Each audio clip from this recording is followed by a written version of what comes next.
Aloha everybody, hope you're having a great Aloha Friday. So for today's video, it is the last week of the year, 2024, and usually every year during the last week I go over the best, in my opinion, restaurants that I tried in that year. So again, I say that every year. It's not the best restaurant period, or they could be older restaurants. It's just something I tried for the year of 2024. So let's get into it without further ado. I'm here in Ala Moana Beach Park, very beautiful. Number 10 is Chino. I have my little notes here so I don't forget. And if you remember, Chino is an upscale restaurant that serves Italian-inspired chop house food, and it's also a crudo bar, which is like a raw fish bar in a European fashion. Besides the food, the interior was amazingly decorated and the service was top-notch. Every dish, when your plate is taken away after you're done, they clean the tablecloth each time, and me and Terrence have never seen that before, and it's just exceptional service.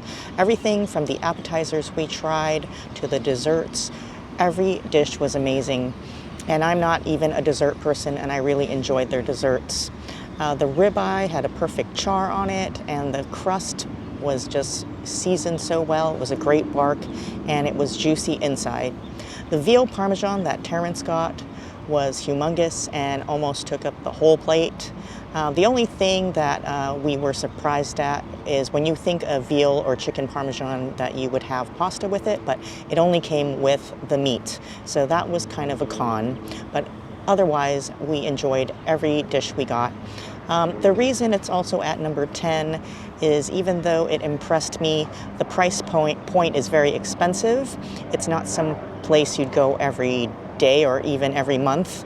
But in my opinion, besides the price point, it's a fabulous restaurant, but only for special occasions. At number 9, it's going to be Black Shamrock. I featured Black Shamrock in my quest to find the best thin crust pizza on Oahu, and it was suggested to me by a friend, and I've never honestly heard of it before. It's located in downtown Honolulu, where the old O'Toole's used to be. I used to go there, but didn't realize they reopened as a different restaurant after that. And it's also a bar, just like O'Toole's was. The chef makes excellent pizzas, and he actually used to be part of J.J. Dolan's before they split, and now they're called J. Dolan's after the split. The pizzas are freshly made. If you sit near the little thin window, you can see the chef making your pizza. The crust, I don't know what to say. It was perfect consistency for the crust for me. It was nice and thin the way I liked it. The cheese ratio was wonderful, and it was nice and gooey cheese, great pepperoni, and it's not too much cheese and not too little cheese. And it was the perfect East Coast New Jersey pie. At number 8, it's Lele's Bistro. It's located in Kalihi off of Mokuawea Street. And if you want to use it as reference, it's across from Pongo's Kitchen. It is a permanently parked food truck serving freshly made sandwiches and freshly fried homemade potato chips. I featured this restaurant in my sandwich compilation video, and the bread was super soft. They used boarhead meats. It was delicious, and the veggies were fresh and crisp, and the addition of the bacon in it was just wow. Although it is just a sandwich, every bite was tasty to me, and that's coming from somebody who doesn't really enjoy sandwiches too much. And out of all the sandwiches I tasted in that video, this one really stood out for me. The icing on the cake is that they pair their sandwiches with homemade potato chips that are fried fresh to order, and they taste just like those kettle chips you get in the bag. They're wonderfully crunchy. You can taste that they're hot out of the fryer, and just never had something like that before, freshly made. And it's a perfect accompaniment to a delicious sandwich. At number 7, it's Kotetsu Chaya, and it's located on the corner of South King Street and Keaumoku Street. And this is a hole-in-the-wall that serves Okinawan and Japanese cuisines in a plate lunch form. And you can get everything from Okinawan taco rice, ramen, Okinawan yakisoba, fried oysters to chicken karaage. There are also very inexpensive pupus during happy hour, and it's also bring your own beer if you want to go there for pauhana. And every dish I had there was delicious, and you can tell that they put a lot of care and love into making their food. The service was also very nice and personable. I really liked all the food there, and it's a great place to try out Okinawan food and Japanese food in a plate lunch form.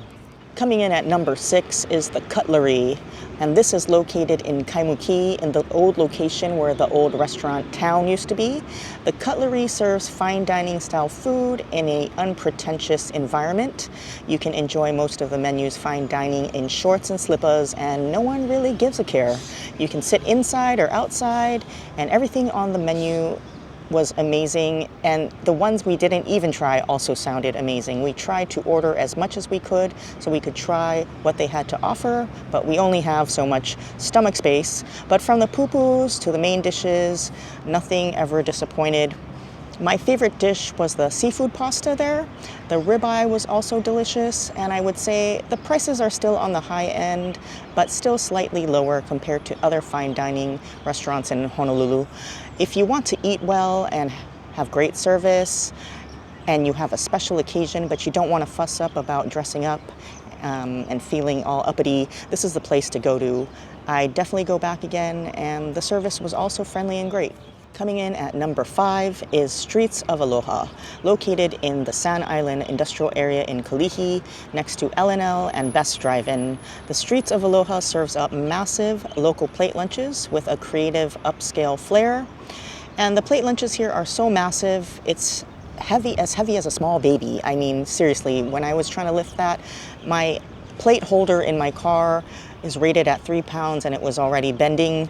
And so if you miss old school places such as Masa's massive plate lunch, you gotta try this place if you haven't done so yet. They also sell many homemade desserts if you do have a sweet tooth, and the winner of the whole plate lunch, or the star of the show for one of the plate lunches, was the shrimp roll. I also enjoyed the fried noodles in that plate lunch, and also check out their specials of the day, as sometimes they have new offerings that aren't on their regular menu. If you can't catch them at their brick and mortar because they do close early, you can keep an eye out for them at their food trucks at one of the many food truck festivals around the island. At number 4, coming in and surprising me, was Tia's Taste of Samoa. Tia's is located on North King Street in Kalihi, right next to Ray's Cafe. It is fairly new and offers home-cooked Samoan food.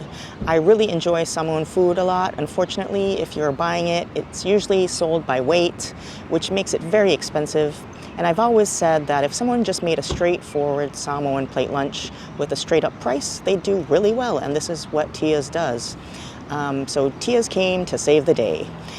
One price, and you can choose one choice, two choice, etc. with your choice of a starch, whether it's boiled banana, ulu, kalo, or rice. And every dish I tasted, I was impressed with, from the sapasui to the tender, delicious corned beef, that was my favorite, to the boiled banana for my starch. The desserts are out of this world, and you really gotta try them. They have tons of desserts baked by Tia herself. Everything's homemade. The pani popo and the other pastries, man, they were amazing, and she's got talent. I often think about the corned beef and really want to go back and get some. The only thing that stops me is my busy schedule. Otherwise, I'd probably go back very often because that corned beef was worth it. That's how much I enjoy Tia's, and if you've never had Samoan poli food before and are interested, I highly recommend you try it, because in this place, it's almost like a Panda Express. I hate to compare, but it's one of those places where you can pick one choice or two choice, and there's an array of dishes already made, so you can kind of visualize what you're going to eat and see what it looks like before you pay for it. The only con is the parking is a pain in the butt, and there isn't much of it, just like at Ray's. But hey, if people can find a way to go to Ray's all the time because they're always busy, you can definitely find a way to get to Tia's. At number 3, it surprised me, but Junbo Chinese restaurant. And although they closed up shop just a couple of weeks ago on December 13th due to leasing issues, Junbo wowed my taste buds for sure. And this is coming from somebody who does not really put Chinese or Cantonese food high on my list of favorite cuisines. It's just something that doesn't really excite me. I'm sorry. It's just, I'm trying to be honest. But this food was really good. I was fortunate enough to try a little bit of every dish on their menu, and I can honestly say everything I tasted was so good, from the starches to the main dishes. I also like that you could split up the starches in half so that you can sample either the rice or the noodles or the chow fun without any upcharge.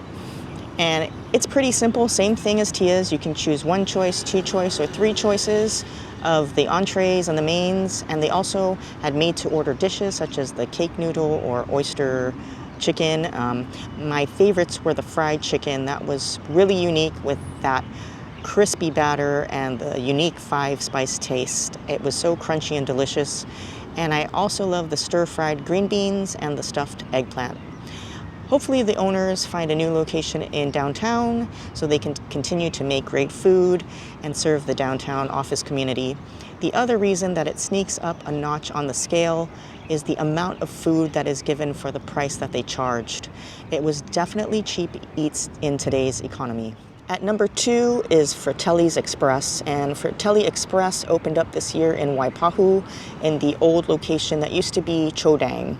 It was formed from a bunch of workers who used to work at the Manoa Paisano, and everything from the genuinely kind service to the food is top-notch considering it is just a takeout place, and the pasta and lasagna dishes taste like they should be on a regular plate in a sit-down restaurant, but instead it comes in a plate lunch container.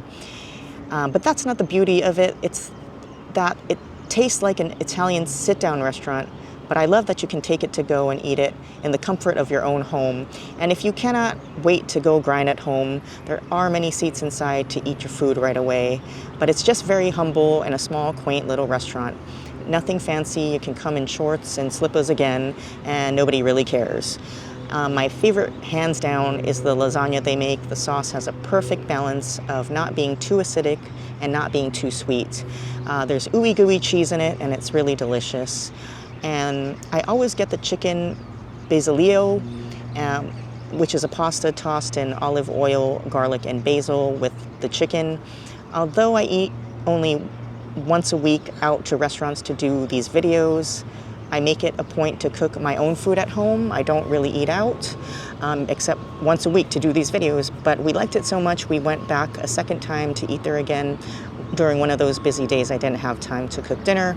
And it was amazing again. And I do know, people have told me, and the second time I went in, Ming told me that he named that combo with the chicken basilio and the lasagna as the Misty's combo, which is really embarrassing, but that was really funny. But that is my favorite combo. So if you want decent Italian food without dressing up and going through all that fuss to eat out, come here and just get it in a plate lunch form. Now at number 1, this also shocked me. I went in not expecting anything. I just went in at a suggestion of somebody. So it is the, I don't even know how to say it again, it's the Giailex food truck. Giailex. It's a total dark horse for me. Came up as a suggestion by viewer Hawaii Guy. Thank you very much for suggesting it. I have never even heard of this place.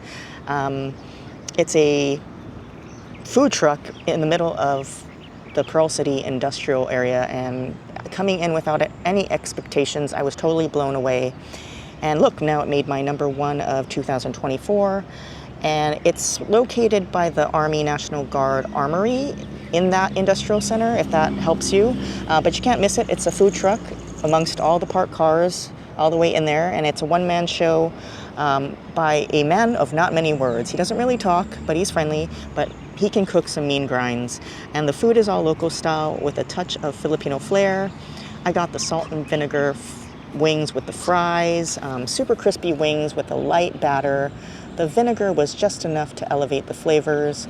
I really enjoyed this dish so much. I usually don't like vinegar, but I really liked it.